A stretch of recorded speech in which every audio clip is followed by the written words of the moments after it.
రాజకీయ శరణార్థిగా గుర్తించాలని అమెరికా ప్రభుత్వానికి ప్రభాకర్ రావు పిటిషన్ పెట్టుకున్నారు. ఫోన్ ట్యాపింగ్ కేసులో ప్రభుత్వం ఇబ్బంది పెడుతోందన్నారు. గత తెలంగాణ ప్రభుత్వంలో కీలక స్థానంలో పనిచేశానని, రాజకీయంగా ఇప్పటి సర్కార్ వేధిస్తోందన్నారు. తీవ్ర అనారోగ్యం సమస్యలతో ఉన్నారని, ఫ్లోరిడాలో తన కుమారుడి దగ్గర ఉంటున్నారని పిటిషన్లో ఆయన పేర్కొన్నారు. మరోవైపు ప్రభాకర్ రావుని ఇండియాకి రప్పించేందుకు పోలీసులు ప్రయత్నిస్తున్నారు. ప్రస్తుతం ఇదే అంశానికి సంబంధించి మనకి పూర్తి అప్డేట్స్ ఇవ్వడానికి మా ప్రతినిధి కుమార్ సిద్ధంగా ఉన్నారు. కుమార్. గాయత్రి, తెలంగాణలోనే సంచలనం సృష్టించిన ఫోన్ ట్యాపింగ్ కేసులో ఇప్పుడు మరొక కీలక పరిణామం అయితే చోటు చేసుకుంది. ముఖ్యంగా ఈ కేసులోని కీలకంగా ఉన్న SIB chief Prabhakar Rao America గవర్నమెంట్కి ఒక పిటిషన్ అయితే వేసుకోవడం జరిగింది. ముఖ్యంగా తనను ఏదైతే రాజకీయ శరణార్థునిగా గుర్తించాలంటూ కూడా ఒక పిటిషన్ అయితే దాఖలు చేశారు.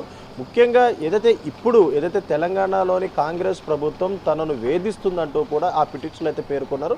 అలాగే మరొక పక్క ఏదైతే గతంలోని అంటే బీఆర్ఎస్ హయాంలోని తెలంగాణ ప్రభుత్వంలోని చాలా కీలకమైన పొజిషన్లో తాను పనిచేశానంటూ కూడా ఈ పిటిషన్లు అయితే పేర్కొన్నారు.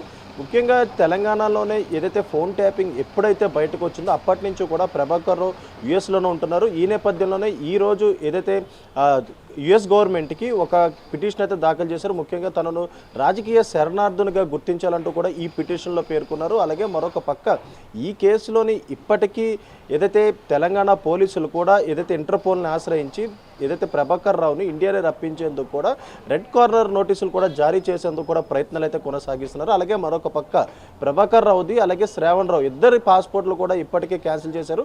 ముఖ్యంగా ఇండియా వచ్చిన సమయంలో ఏ ఎయిర్పోర్ట్లో తిరిగినా వీళ్ళిద్దరిని పట్టుకునేందుకు తమ పాస్పోర్ట్లు కూడా క్యాన్సిల్ చేసినట్టు ఇప్పటికే ఈ పిటిషన్లో కూడా పేర్కొన్నారు. అలాగే మరొక పక్క తనకు ఆరోగ్యరీత్యా చాలా ప్రాబ్లం ఉందంటూ, అలాగే ప్రస్తుతం ఫ్లోరిడాలోని తన కుమారుని వద్ద తను ఉంటున్నానంటూ కూడా ఈ పిటిషన్లో పేర్కొన్నారు. ముఖ్యంగా ఈ ఫోన్ ట్యాపింగ్ కేసులోని ప్రభాకర్ రావు అనే వ్యక్తి చాలా కీలకమైన వ్యక్తి. గత బీఆర్ఎస్ హయాంలోని ఏదైతే ప్రభాకర్ రావు ఎస్ఐబి చీఫ్గా పనిచేశారో అదే సమయంలోనే ఈ ఫోన్ ట్యాపింగ్లు కూడా చాలా మటుకు చేశారు. ముఖ్యంగా అప్పటి ప్రతిపక్ష నేత రేవంత్ రెడ్డితో పాటు అనేక రాజకీయవేత్తలు, బడా బిజినెస్ మ్యాన్లు అందరి ఫోన్లు కూడా ఇందులో ట్యాప్ చేశారు. ముఖ్యంగా శ్రావణ్ రావు కూడా చాలా కీలకమైన వ్యక్తి. ఎప్పుడైతే ఈ ఫోన్ ట్యాపింగ్ కేసు బయటకు వచ్చిందో అప్పటి నుంచి కూడా వీళ్ళిద్దరూ యుఎస్లోనే తలదాచుకుంటున్నారు. ప్రస్తుతం ఏదైతే ప్రభాకర్ రావుని పట్టుకునేందుకు కూడా ఇంటర్పోల్ ఆశ్రయం అయితే మన పోలీసులు అయితే తీసుకోవడం జరిగింది. అలాగే మరొక పక్క శ్రావణ్ రావు కూడా చికాగోలో ఉన్నట్టు కూడా ప్రస్తుతం పోలీసులు అయితే గుర్తించారు. అలాగే చికాగోలో తన అడ్రస్ను కూడా ప్రస్తుతం ఏదైతే పోలీసులు కూడా గుర్తించడం జరిగింది.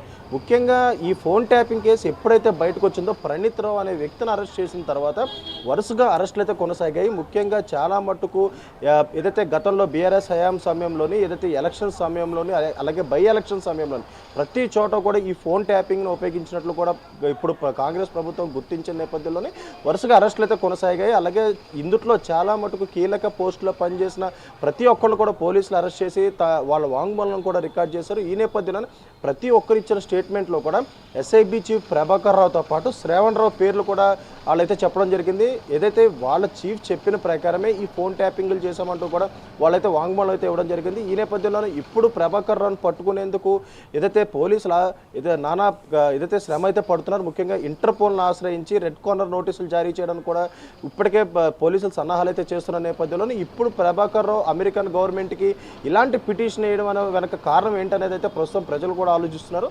ముఖ్యంగా ఫోన్ ట్యాపింగ్ కేసులోని ఏదైతే గత బీఆర్ఎస్ హయాంలో చాలా పెద్ద నేతలు చెప్తేనే ఈ ఫోన్ ట్యాపింగ్ జరిగినట్లు కూడా ఇప్పటికే పోలీసులు ఒక ప్రాథమిక నిర్ధారణకు అయితే రావడం జరిగింది. ఇప్పుడు ఎస్ఐబి చీఫ్ ప్రభాకర్ రావు అలాగే శ్రావణ్ రావును కనుక ఇండియాని రప్పిస్తే ఈ కేసు చాలా కొలుక్కొచ్చే అవకాశం అవుతుంది.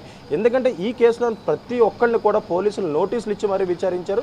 ఇప్పటికే కొంతమంది రాజకీయవేత్తలు కూడా విచారించారు. ముఖ్యంగా ఎస్ఐబి చీఫ్ ప్రభాకర్ రావు అలాగే శ్రావణ్ రావు వీళ్ళిద్దరు తప్ప ప్రతి ఒక్కళ్ళు కూడా పోలీసులు అయితే విచారించారు.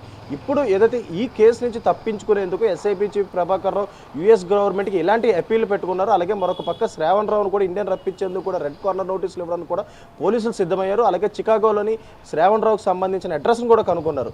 ప్రస్తుతం ఏదైతే ఎస్ఐబి చీఫ్ ప్రభాకర్ రావు ఇలాంటి పిటిషన్ దాఖలు చేసుకోవడంతో అసలు యుఎస్ గవర్నమెంట్ ఎలా స్పందిస్తుందో మనం వేచి చూడాల్సి ఉంది. Gayatri. Right, thank you Kumar.